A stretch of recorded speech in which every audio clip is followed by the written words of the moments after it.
Hello student, আমি Tapas sir.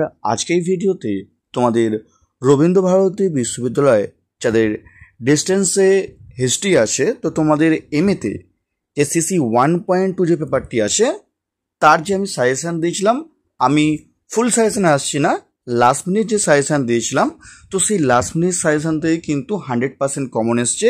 শুধু common আসেনি, তোমাদের কিন্তু অরের প্রশ্ন তোমাদের কিন্তু কমন দিয়েছি আমি। যেমন সিসি 1.1 তোমাদের কিন্তু 100% কমন এসছে, সেমভাবে তোমাদের কিন্তু সিসি 1.2 তোমাদের কিন্তু 100% কমন এসছে। যারা এখনও চ্যানেলটিকে সাবস্ক্রাইব করনি, অবশ্যই চ্যানেলটিকে সাবস্ক্রাইব করে রাখো এরকম ভিডিও সবাই পাওয়ার জন্য। আর যারা আমার সাজেশন ফলো করেছো, কেমন এক্সাম হলো সেমিস্টার 1-এ তোমাদের সিসি 1.1.2 অবশ্যই কমেন্ট করে জানিও। তো দেখো তোমাদের প্রথম দেখো সিসি 1.2 যে প্রশ্নটা আছে, দেখো what is an archive, discuss the role of archives in construction the history of modern India. এটা তোমাদের আমার স্টার মার্ক প্রশ্ন দেওয়া ছিল ইউনিট 1 থেকে, এটা আমাদের পরীক্ষায় এসছে। নেক্সট দেখো পরের প্রশ্ন, দেখো discuss the different interpretation of India national with special reference to subaltern school.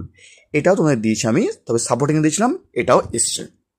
Next, would you argue with the view that the political crisis of 18th century India caused the decline of the India economy during the period?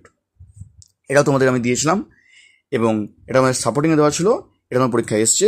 আর এর অর্থ দেখো, how would you justify that the policies of British expansion in India were primarily guided by commercial interest. তো বাজার অর্থনীতির জন্য একটা matching আছে, তা তোমাদের বলবো যে লিখলে কিছুটা তোমার নাম্বার পেতে পারো এখানে। তো তোমাদের বলবো এই 2 নম্বরের প্রশ্নটা কিন্তু আমার সাজেশনের সাপোর্টিং প্রশ্ন দেওয়া ছিল। দেখো তোমাদের প্রমাণ দেখো, এ দেখো ইউনিট 1-এ দেখো একের প্রশ্ন তোমাদের কমন এসছে। তারপর দেখো তোমাদের সাপোর্টিং দেখো, discuss about different interpretation of modern India historiography, এটা তোমাদের দেওয়া আছে, দুটোই তোমাদের এসছে। তারপর দেখো তোমাদের প্রশ্ন দেখো, would you argue with the view that the political crisis of the 18th century India caused the decline of India economy. দেখো এটা তোমাদের কিন্তু এসছে, সাপোর্টিং প্রশ্ন এসছে, ঠিক আছে কি বললাম? অর্থাৎ তোমরা কিন্তু 4টের মধ্যে তোমাদের 3টে কমন পেয়েছো। তারপর দেখো তোমাদের পরের দেখো 3-এর প্রশ্ন, discuss the Anglo Mysore relation in 18th century India, এটা তোমাদের সাপোর্টিংয়ে দিয়েছিলাম, এটা এসছে। Discuss the causes and consequences of the policy of doctrine of lapse of Lord Dalhousie, এটা তোমাদের দিয়েছিলাম, স্টার মার্ক প্রশ্ন, এটা এসছে। Next, how did the British government try to control criminality in India, এটা তোমাদের এসছে, ইম্পর্টেন্ট দিয়েছিলাম। আর তারপর দেখো অরের দেখো, how did the colonial government develop the army and police as effective arms of the state, এটা তোমাদের এসছে, সাপোর্টিংয়ে দিচ্ছিলাম। দেখো তোমার দেখাচ্ছি, দেখো ইউনিট 3 দেখো তোমরা বলেছিলাম যে হয় রঞ্জিত সিং, না তোমার কিন্তু লর্ড ডালহৌসি যেটা আছে আমাদের কিন্তু আসবে, লর্ড ডালহৌসি তোমাদের এসছে। তারপর দেখো তোমার সাপোর্টিংয়ে দেখো তোমাদের এসছে, দেখো এটা তোমাদের এসছে তোমাদের discuss the Anglo Mysore relation, এটা তোমাদের এসছে তোমাদের।